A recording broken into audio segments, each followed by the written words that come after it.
to another episode of the Six Figure Vet podcast, where we showcase the success stories of Black and Brown veterans who have successfully unlaced the boots. Now, today we have the multifaceted Lavelle, y'all. Lavelle is super duper uber special. He is currently serving right now, but hasn't allowed the uniform to dim his light or stop his shine. From making you laugh on social media to the stage opening for some of your faves, like Miss B. Simone, Velle is an entertainer, honey. Okay? Let's get into it. Not only is he giving us comedy, but this fashion icon also sings. Please welcome Lavelle Dontae, everybody. Welcome to the Six Figure Vet podcast. What an introduction. Thank you. You are welcome. We are so happy to have you today. So I always like to start off by asking each guest how their mental health is. So how are you doing today? Right now, I'm a little under the weather. I made a video recently. My niece coughed in my face. She really, the germs really stuck, But other than that, I'm doing good. I'm really working on my discipline and, working on myself and trying to be a better person. So I really like this new chapter I'm in. What does that look like? What does discipline look like? What does actively practicing discipline look like? With me, I have a schedule. It's like on my home screen. It's like a list of things. So some of the things are mandatory and others are like things that I can pick and choose from that's gonna like feed my creativity. And I just decided to challenge myself because I felt like there was nothing challenging me now. Like after, I reached a certain height on social media and I just got into a rhythm, but I was like, I know I want more, so I need to do more. And I don't really know like where exactly it's gonna take me. Yeah. But I'm like pushing myself to be better than I am now. I feel like that'll open my mind to new ideas and new opportunities. Yes. Do you think that your discipline, because I've never heard of it like that. So you think discipline feeds creativity? With me, yes, because the things that I'm pushing myself to do, it's gonna like expand. Like there's some reading that I do, there's some journaling that I do. There's Come on, mental health. Come on. Vocal exercises, practicing the piano, drawing. Like it's just I'm making myself do it. Like I'm kind of making it more of a job. And when I find myself to do it, even when I don't want to, sometimes I just come up with stuff. Oh, that's good. That's really, really good. I love that. Because I think that people think creatives are in any space, not just on social media, but artists, singers, anything. It's just a natural gift, but you have to train for those things as well.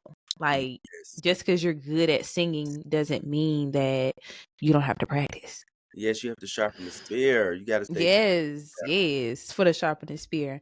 Velle, tell us about your backstory, your background. What were you doing prior to join? First, okay, so y'all, Velle's military service is a little outlandish. No shade, no shade. So we want to get into first before you tell us how, like, your journey with the military, what you're doing now in the military.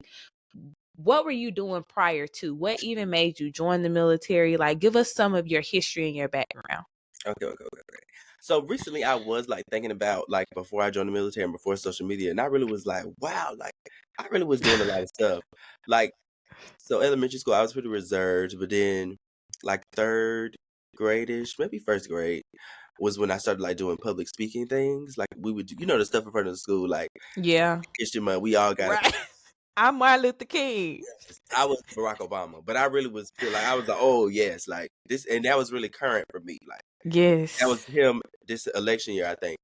And then third grade came, fourth grade, and I did a Martin Luther King speech, and I had my teacher. I don't know if I can say her name, but she was just like pushing me to get louder and stuff like that, and like and I did a Martin Luther King speech, and even though I was reiterating someone else's words, I remember it was a man there that cried. Like, oh man, how old were you? I was like probably 7, 8.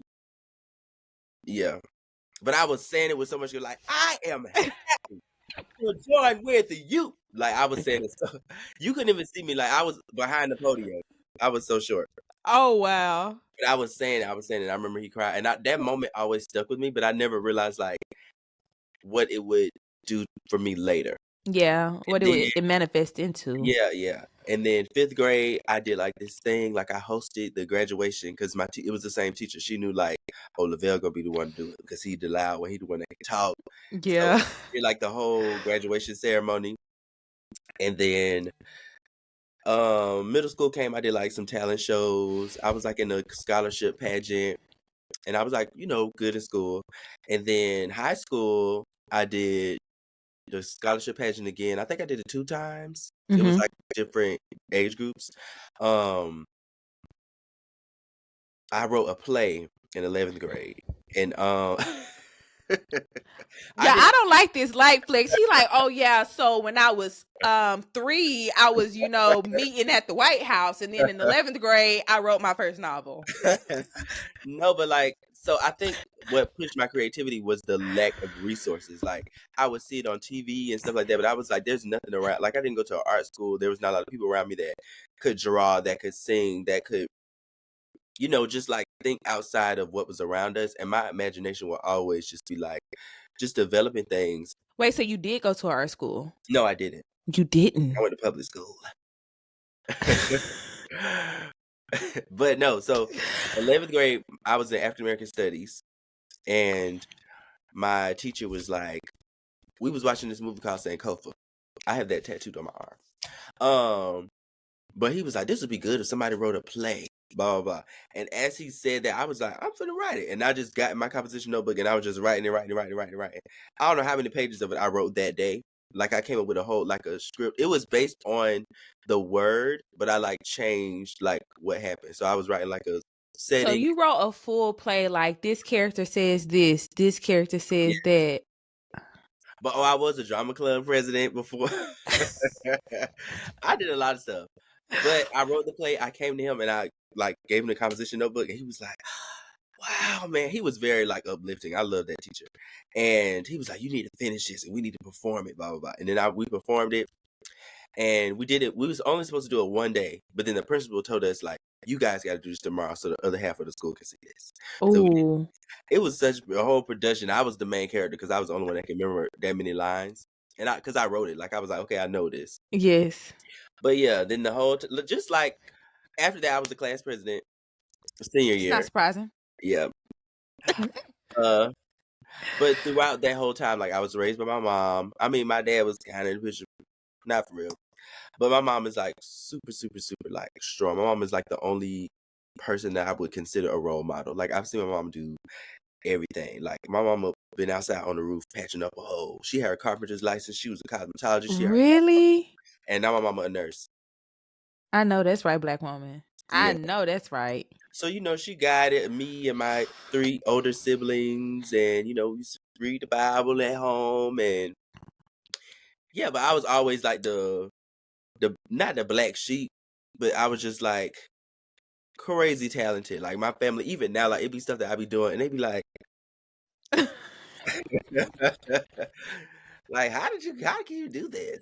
It'd be stuff that I'll learn how to do stuff, and I'll be like, wow, like, how do I know how to play the piano?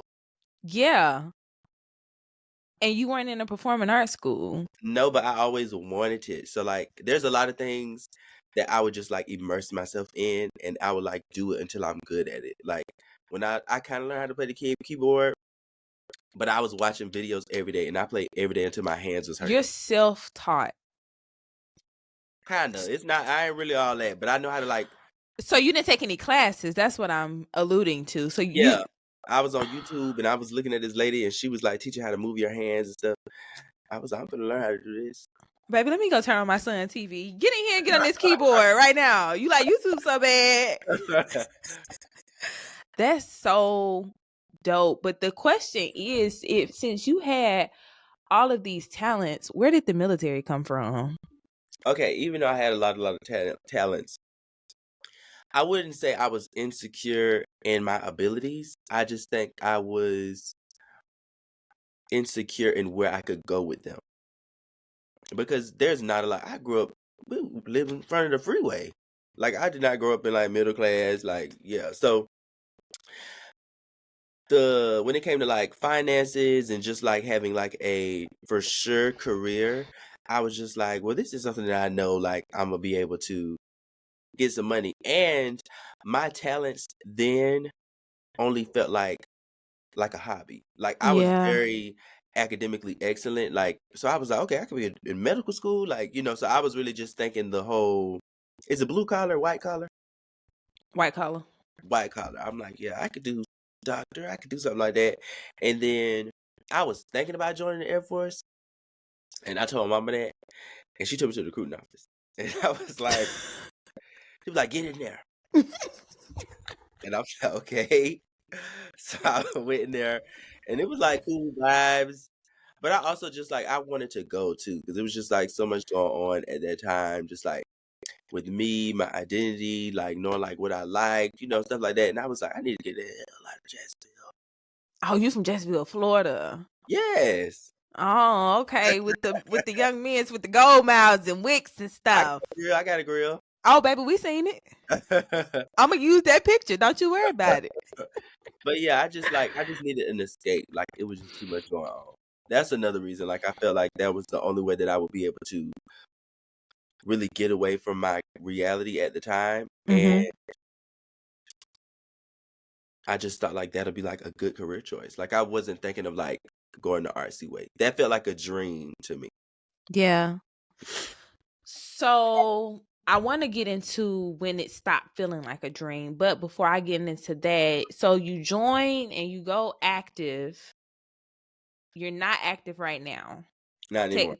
Okay, so so take us through that transition to what you're doing now in the military. Okay, I was active duty in the Air Force. I enlisted in 2018. And then I switched to the Florida Air National Guard in Okay. the summer of last year. Okay. And now, that's just like monthly drills, and we get activated for like certain things, like the weather that just came. We had the 2 hurricanes, so I had to go and forecast because I'm a weather forecaster.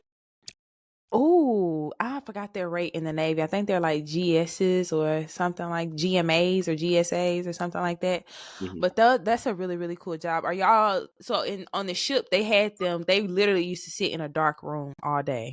No, we don't do this. Really? But It's it's not like different there that? because like y'all surrounded. I don't know why y'all would be in a dark room, but we got like an office space, and then Because we was on a ship, so it was like inbound. we'll go. We have like an office space. You can go outside sometimes. And I've always been Army support. So it's not just like office work looking at the computer. If we have to go on an exercise and stuff like that, we have to take that laptop to the tents with them. Really? Y'all gotta go. The guard gotta go out in the field too? The floor, I'm still Army support.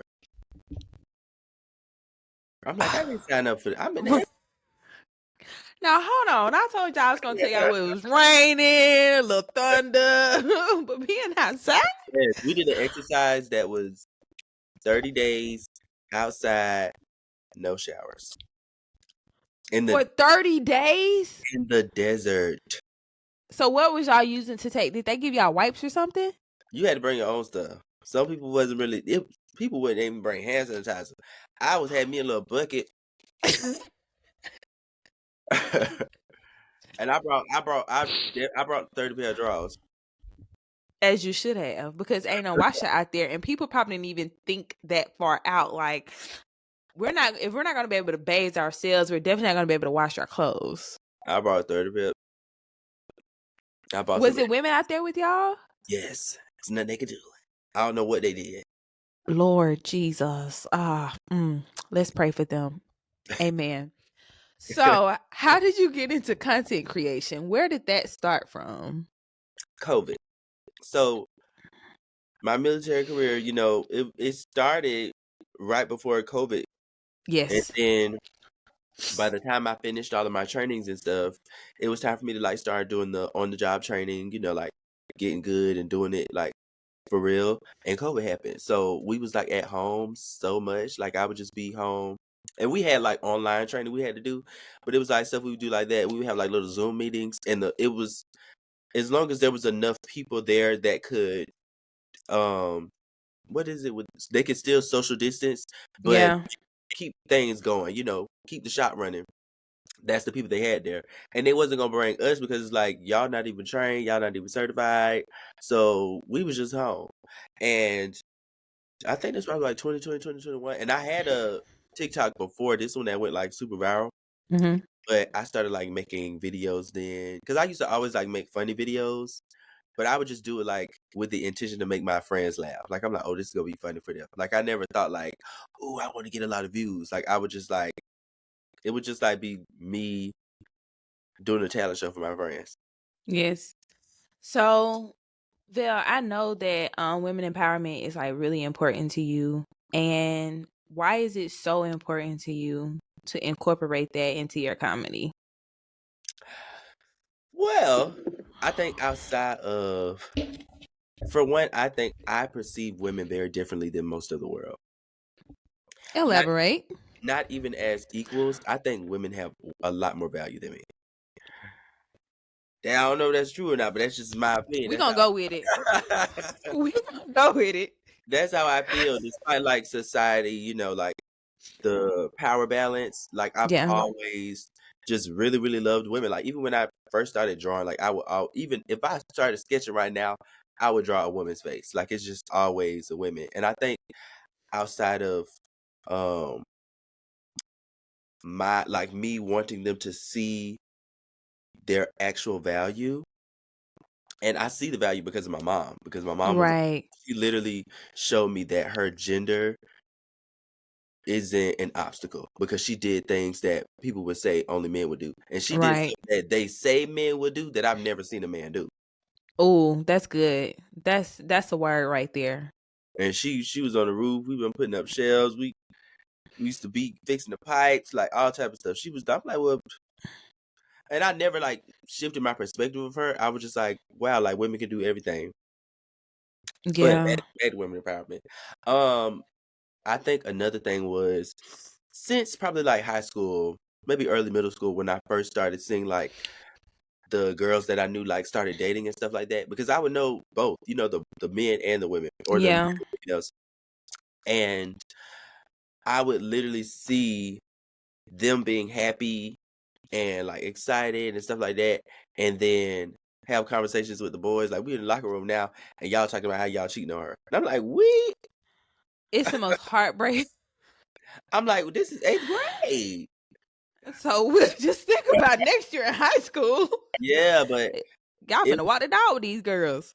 even I would say like a lot of the men in my family who I grew up with, or at least like I don't know, I don't want to say specifically them because it's not just them, but just like I would hear on TV like men telling the younger men like, oh, he gonna have a lot of girlfriends, or It's a persona, yeah, don't definitely. settle down. Like it's two different stories that are taught to us. Like Yeah. women are really like taught to just love and honor men and be married and settle down, and the other thing is like have fun, date, get a bunch of girlfriends. But I would just see how many lies and just like bad energy. I don't know, just like within the dynamic of like certain relationships. I will say Yeah. like hetero relationships. And I would always see how like women would get like the bad hand. And The short end. yeah, the short end. So I was silent for so long about it, but I was just like, let me make content about this. Like I could say it because I would talk to all of the women that I know and be like, girl, film. I can cuss on here. Yes. Girl, fuck. Like I would be like, what is going on? And it would just really upset me. Like I'm like, how are you so blind? Like how don't you see that you have all the value, or like you can still be who you are without this person? Like I don't Yeah. know. It's just like they would value men so much and in their relationships. So I was like, you know what? Shake that phone. Like it was just so much stuff that I Shake was that doing phone. just to at least people think it was just all jokes and comedy and me trying to be messy, but I literally was like, I'm going to dismantle patriarchy, and I'm going. Now she was on a mission. I'm going to use my talents and You just took it so far. I'm gonna dismantle patriarchy. That's what I'm gonna do today on this yeah, Tuesday. I'm more than positive through the testimonials that I ended a lot of relationships. And some people, they laugh at what I do, but sometimes that seed is planted. And for the 5, 10, 20, maybe 100 people that was able to really see the reality of what was going on in the relationship. Because it's like you are biting your tongue and not really doing certain things to maintain a joy that's not real. Yeah. Like, this person is not bringing you peace. This person is lying to you. This person is abusive, whether physically or verbally. Like, there's so many terrible relationships that I've been on the sidelines on I've tried to like talk to people and they will just ignore what I'm saying. But I'm like, okay, well, at least I can tell some other people. The most I can do is use my voice. And to top it off, I can make it funny. That way it can stick. That way it's shareable. Yeah. Because you just be talking serious women. Like, people be like, oh, whatever. They'll get Another post. yeah, but when it's a joke, like people, they'll watch it over and over again and not even know that I'm planting the seed. Yeah, and it's taking root. Because like you said, there's been a lot of relationships ended, but that's not even a really bad thing. I think sometimes as women, speaking as a woman that has stayed in a situation for far too long, not now, Lord, I'm delivered. Thank you, Lord. But we fall in love with the potential of what could be, not even So like a guarantee of what's going to happen. We fall in love with the potential of a maybe. exactly. Like you could potentially be this amazing guy that loves me, and he potentially could be, but potential is not reality. Potential. Everybody has potential. Everybody, you know how many people I knew from the hood that could play basketball that had the potential to go to the NBA? That has musical talents. That don't All mean the things. exactly. All Another the thing I things. think with women, this is just what I think. I think because of like the maternal instinct and there's a lot of people in general. I don't even want to put the stamp on women. Some people mistake the love that they have for people for being in love with the person because Yeah. you know their backstory, you know everything they've been through. So like now you're excusing them, and it's like you just trying to make this person a better person, but that's not actually like the relationship love. Like that's your love for humanity. If you met if you knew anybody's storyline, you would be like, oh, I want the best for you, blah, blah, blah. It doesn't mean you have to give yourself to this person, especially if they're not Yeah. approaching you or doing anything for you. Yeah, that don't mean to become the fixer. Exactly. Yeah, that's real good. Okay, so how was the pivot from being on social media in the comfort of your own home within your own private space to taking your talents to the stage? What was that transition like? To the main stage. I mean, but I told you my background, so it wasn't as difficult as people think. Like a lot of people are like, oh, he funny for real because he could take it to the stage, bro. Because a lot of people it's the other way around. Like they'll start doing it and it takes them a long time to get comfortable on stage. Yeah. For me, I had to get comfortable delivering that type of content, but I wasn't really scared performing in front of a crowd. At first I was it Mm. was so long, but it was so long since I have done it last. Mm-hmm. But I sang in church. I sung in front of I did the national anthem at a parade ceremony. I'm like, this is nothing. I sung in front of the whole base. See So, what I'm saying, y'all? so it's like, it's just a different type of thing. But I honestly think it's way easier, at least to me, than other performances because there's no room for mistakes. Like if I'm singing or if I'm saying a speech or even if I'm doing a weather brief, like I'm supposed to be so clean cut and everybody's supposed to understand me. But when I'm delivering comedy, for one, everybody there is really open for a good time. Yes. They also might be a little drunk, a little high. Not you banking on these people. They do. Sobriety. I don't try to, but that's just what happened. So even if I make a mistake or I forget it's like that adds to the joke, and like they be ready to laugh, like they know that I'm gonna be funny and I'm gonna bring a good time. So I feel like even if I be like, "What's my lines?"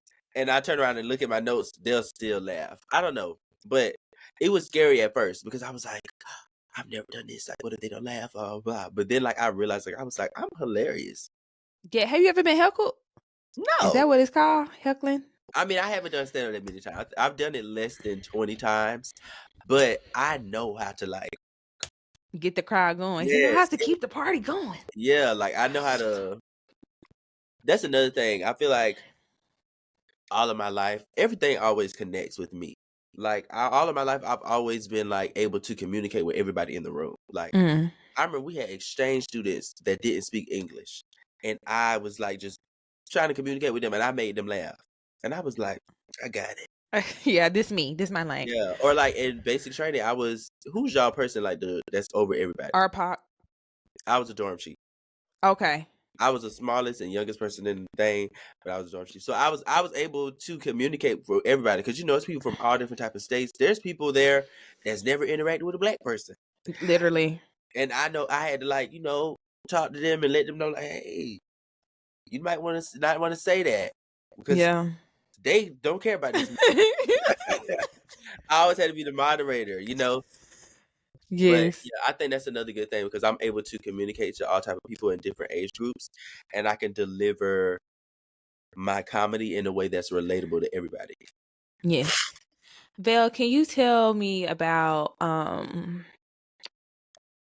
so from your upbringing, I can see confidence is not an issue at all, but sometimes you can be, but we talked about that, like it's a difference between not being confident in yourself, but having the confidence that your talents are going to take you far.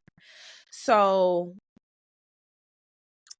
how are you able to overcome that and truly bet on yourself? Like, okay, we finna build this brand. We finna get into it for real. It's not even confidence. Okay, it is a little bit, but it's faith.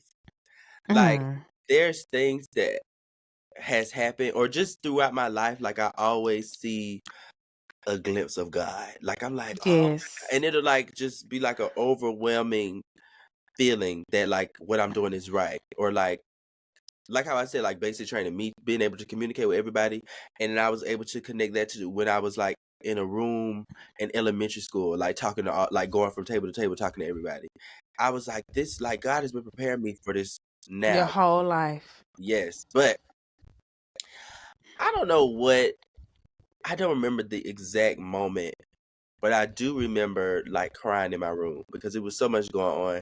Like I would say, even with like the way I express myself, because I would put on makeup and stuff sometimes, and I realized, at least before I started doing that, that the version of myself that I was trying to become had nothing to do with God. And it wasn't like, oh, I'm joining the Illuminati.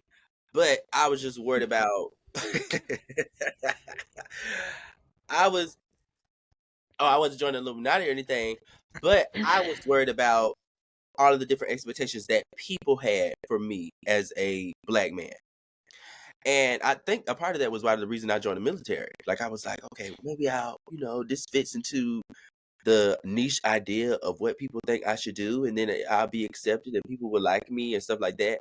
And I basically conjured up this version of a person that I needed to be to get love. Mm. And when I started checking all the boxes off and I got to that last box, because I was in the military, I was a meteorologist, I was forecasting every day, I had my own apartment. I was, The whole thing. yeah, I was thinking like, okay, I got my career now. I'm out of high school. I'm finna start taking classes. But I felt the lowest I ever felt because I was like, okay, I did it all. What now? Like, where's the Yeah. love? Where's the joy? Where's my friends? And the crazy thing about God is he'll let you get all those things that you feel Exactly. like you need only to show you that ain't it. Going the wrong way. Like you still gonna be empty They don't got nothing to do with you. While at all. you worried about what they gonna do for you, I'm gonna do everything. Right. But I realized, I remember being in my room and I was crying, like I was bawling. And God is funny with me. I don't know about y'all independent relationships, but our relationship is very humorous. And I was crying. I was like, God, what am I doing? What am I supposed to be doing? Like it was really a sad moment. And whenever I be crying, God be like, please. And I like I went from and I just started crying. It was this wave of information and positivity. It literally felt like I was in a dark room and a light shined behind me. Like if that's what happened in that moment. And like I turned around and I realized like me being in the military, I realized my purpose. I realized I was supposed to spread positivity. I was supposed to spread joy. I was supposed to like, spread the light of Christ. I knew that I was multi-talented because those were different channels for people to find me and for me to spread joy. Yeah. And I knew that the years that I would be in the military, at least active duty, will be the time that I perfect my craft. Because I started learning how to play the piano, I started learning how to do my makeup, I started learning how to do beats, I started making content. Like I was making content for like 3 years before I went viral. Before I switched to the guard. And I switched to the guard because I was like, I would say God told me, like, it's your time. So I was signing the papers and stuff like that. And the week that I was leaving Kansas to come back to Florida, and I was like posting, was when I went viral. When I made my first check that phone video, and I was like, God, you told me this a long time. Like this is the moment. I Like should have been obedient. I could yeah, have been I was. doing this. I was. The time before that was just for me to prepare, and then Yeah. even, like my page got deleted. Like that page that originally was growing, it got deleted, and I had to make another one. And I was like, what about everything? Blah blah blah. But then God spoke to me again. He was like, all of that content that you made, you can repurpose it because them people never seen it. And I was like, Sure oh my God. can. So it's like a lot of jokes and stuff. It's a lot of stuff that's like up my sleeve that's nobody's never seen. And I'm like, wow, like I can surprise y'all. Wait, the page from 3 years ago got deleted? Yes. And I remade, like I made another TikTok. And if that didn't happen, I wouldn't have posted my reels. I started posting my stuff on Instagram. I'm like, okay, well, at least I could post everything on Instagram because TikTok gone and my Instagram started growing. Yep. It's like, wow, like everything just be Look happening. at you showing now. Okay, God. Yes. But I think I just have confidence in him. Like I Yeah. know that whenever I'm doing stuff, because I don't do anything with ill will. Like I try to be positive all the time. And I literally know that I can do anything. Like I have the power of Christ behind me. Mm-hmm. And I feel like me doubting myself or me not believing or any, like, I can't even think of the word, but any like skepticism, is it that Mm-hmm. word, Yes. is me literally telling God, you're not powerful enough to make this happen. Ooh. Ooh. I Oh don't my even gosh. I don't even get skeptical no more because I'm like, who am I to tell you could do anything? Yeah. That's crazy because I was just reading last night and I want to say it was Amos, but it said that like the people of Israel, they was being the people of Israel, if you know, you know. And they start worshiping other gods, and um it was like the reason why they start worshiping other gods is because they lost trust in God. Their fear made them lose trust in God. Like their fear of whatever they were going to lack, their fear of like just the fear of whatever made them feel like I need to do something to intervene or I can't do this. Yes. And that's the loss of trust. Mm-hmm. And then And God killed them all, but you know how he used to do it.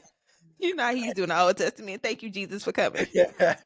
And I know my life is not my own. Like I feel like that always comes back to my mind. Like in any situation, negative or positive, if I'm struggling with something, I'm like, thank you God for showing me how strong I am.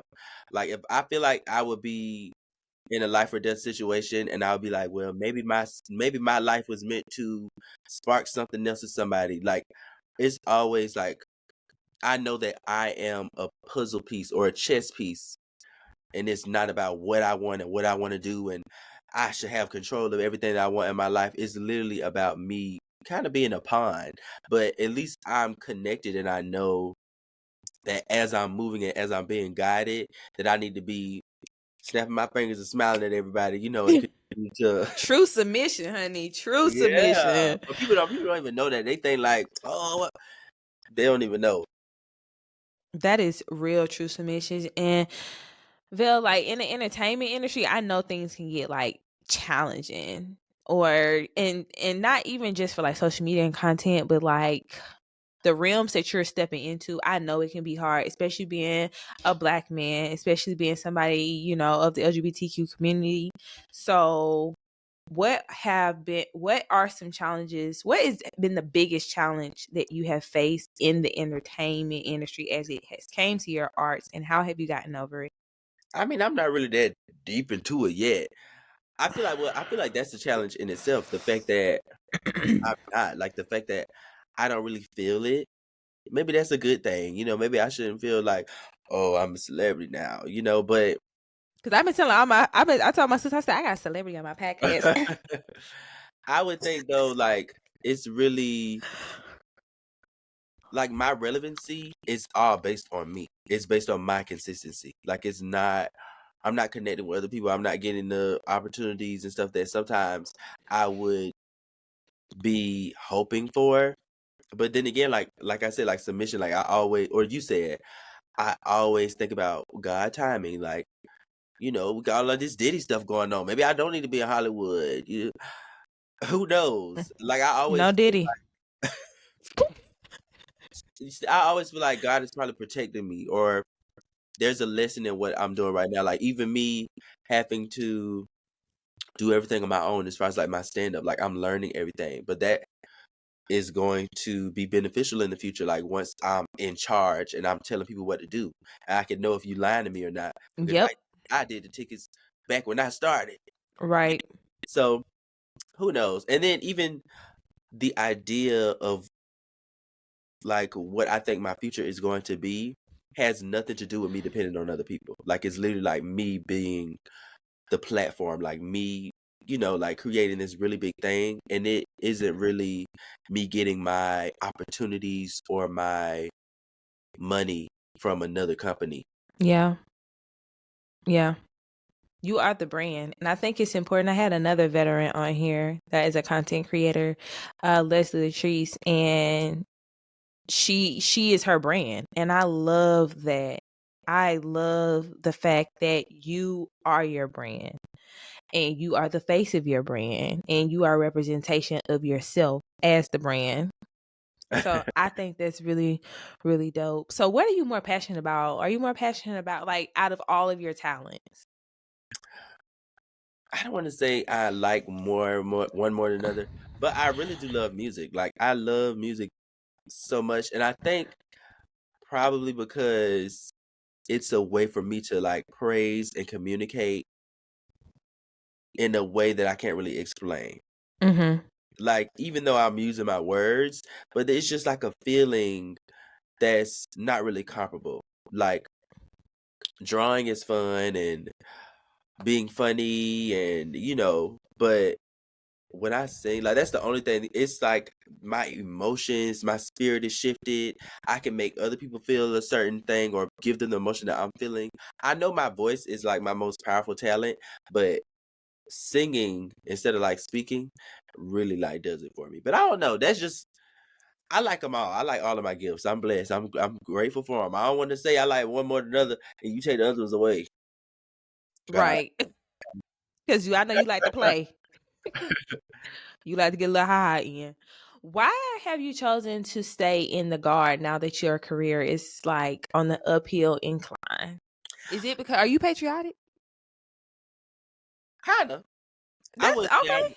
I'm super American, blue, red, and white, and blue, but you know, I do know that we are, in a nutshell, we have something to do with the life that we have now.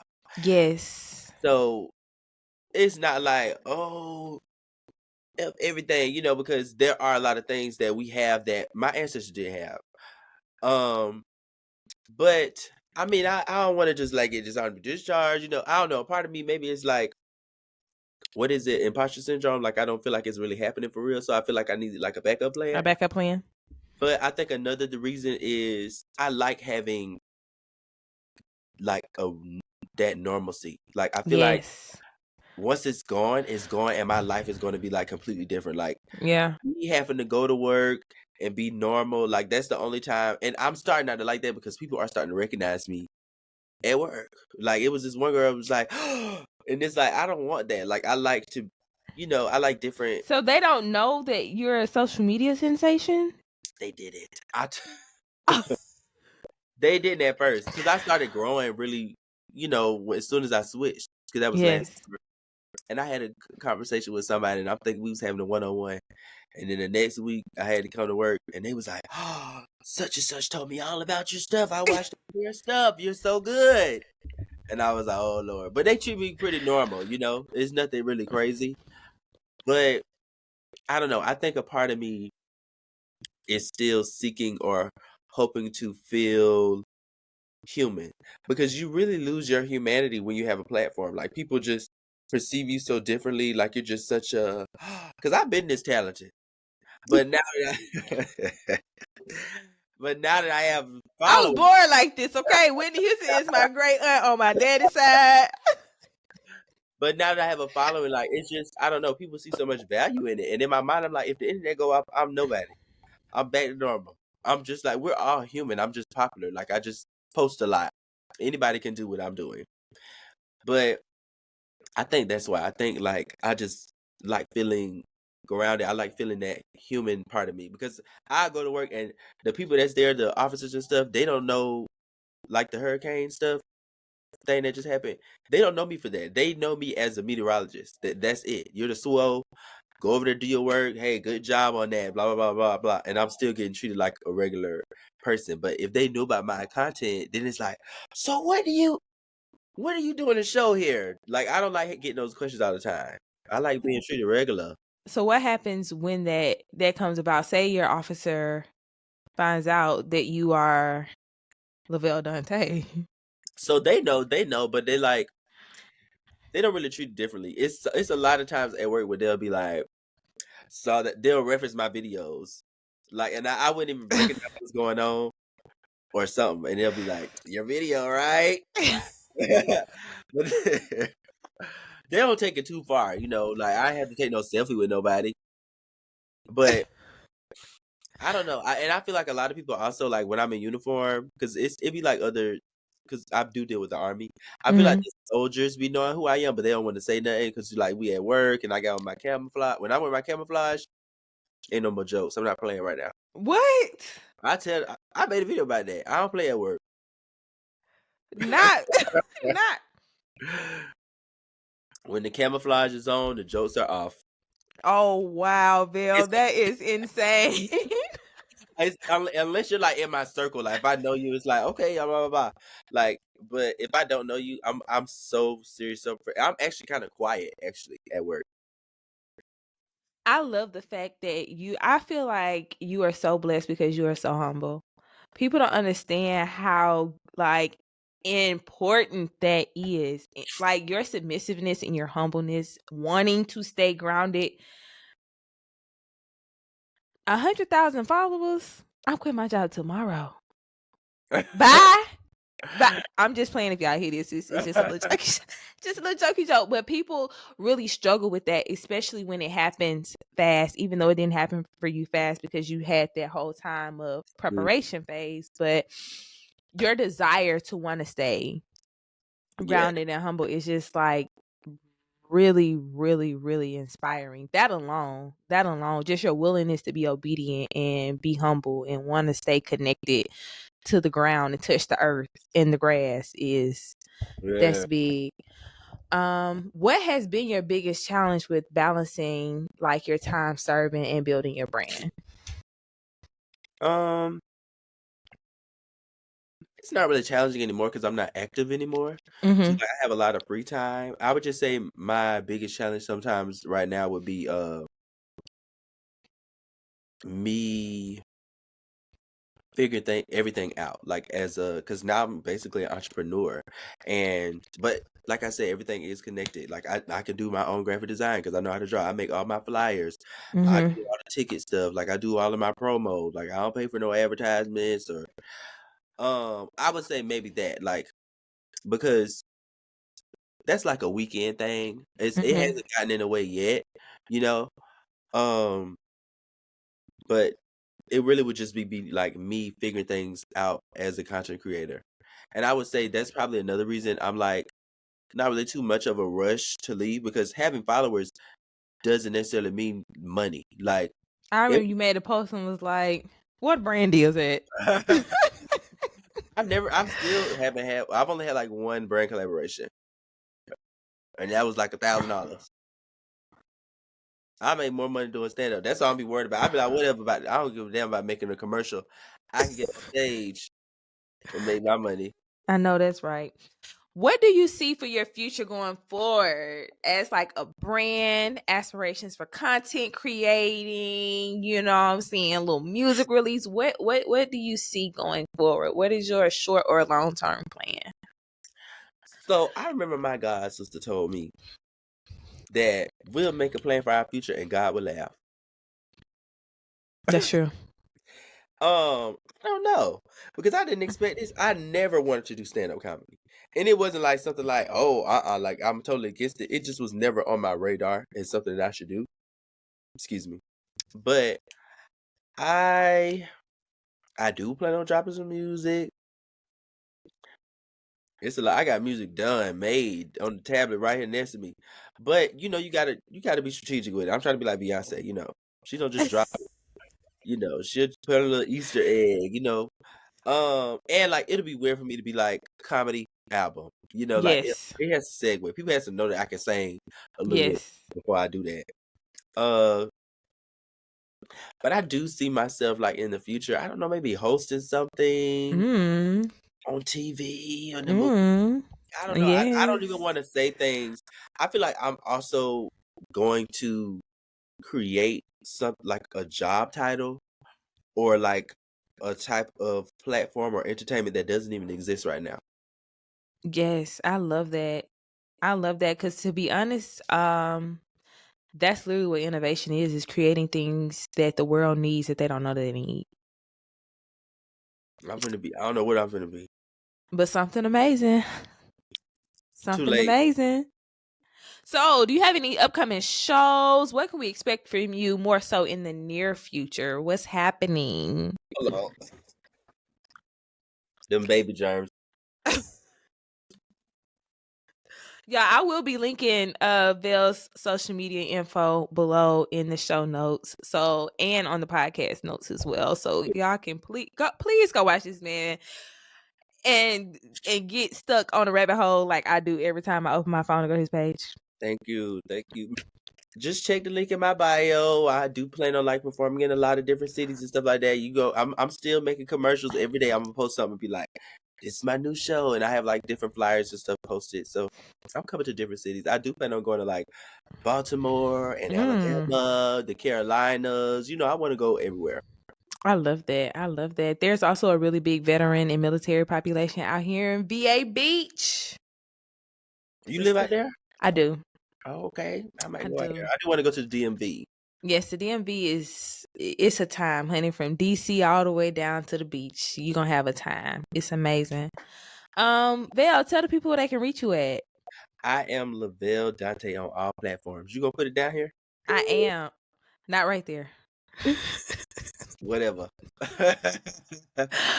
Okay, y'all. This has been another amazing episode of the Six Figure Vet podcast. The Six Figure Vet is out. Okay. Hey y'all, it's a Six Figure Vet here. If you are a veteran that you know is struggling with mental health crises or any type of mental health issues, please tell them to reach out to 988. The number is 988. That's the Veterans Crisis Line. Trained crisis responders are available 24 hours a day, 7 days a week to meet your needs. You do not have to suffer in silence.